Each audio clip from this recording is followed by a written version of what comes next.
His destiny.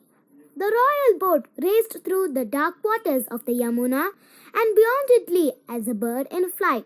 Stars twinkled in the night sky. The emperor leaned back and paused, the oars resting in his hands. His face was flushed after several minutes of vigorous rowing. He let the oarsman replace him and came back to his seat. Shah Alam handles the boat, which much as ease and wisdom he handles the destiny of Hindustan, said Abdul Fazal.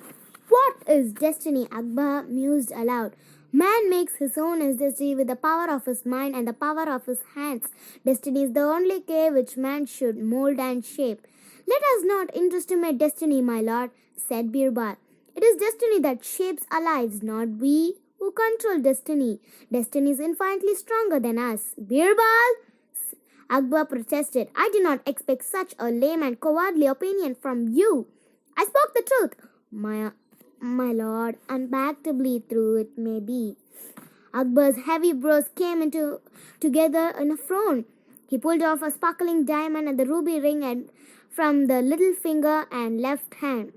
From the left hand, he held up the ring for all the courtiers to see. Then, very deliberately, he threw the ring down to the depths of the river. Birbal, said the emperor, I want that ring returned to me in 3 days. You believe that destiny is all powerful, so if your destiny is good, the ring will be recovered. And if your destiny is bad, you will use your head 3 days from now. Well, what have you to say? Nothing, my lord. Birbal said, Nothing, my lord. Birbal said quietly, I trust in destiny. Mullah and Piazza and Shabazz Khan exchanged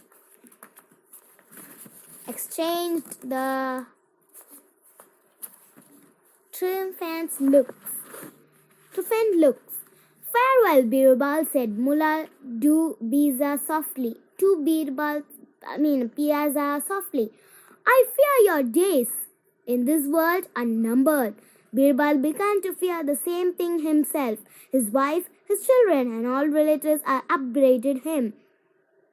Why must you always contract with the emperor? His wives wept angry tears. Now he will have to cut your head off, and then you will become of us? Who knows what fate has in store for us? Birbal said stociously. Compose yourself and trust in destiny. No one can change the hour of our death. Birbal waited for the 3 days to pass. There was nothing he could do to recover the ring. In his mind, he prepared himself for the execution, which had been fixed for 2 in the afternoon. At noon on the 3rd day, the emperor sent for Birbal. Akbar was having his lunch. He had only 1 meal in a day. The meal was sumptuous. An array of 60 dishes served in plates of gold, silver, stone, and Chinese dish was also served. And china was brought before the emperor. The dish was tied in a fine linen cloth and sealed and labeled before it came to Akbar's presence. The emperor ate sparingly. Birbal, my friend, said Akbar, destiny has let you down. He helped him to a dish as Zar Birinj. My ring still lies at the bottom of the river. I fear your foolish head must feel by executioner's axe less than 2 hours from now.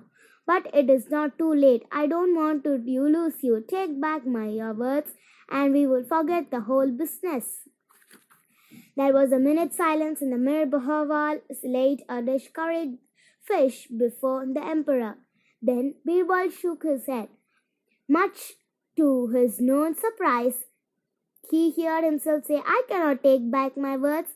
Alam Pana, I do believe in destiny. If the hour of my death has come, there is nothing you or I can do about it. Akbar was greatly perturbed.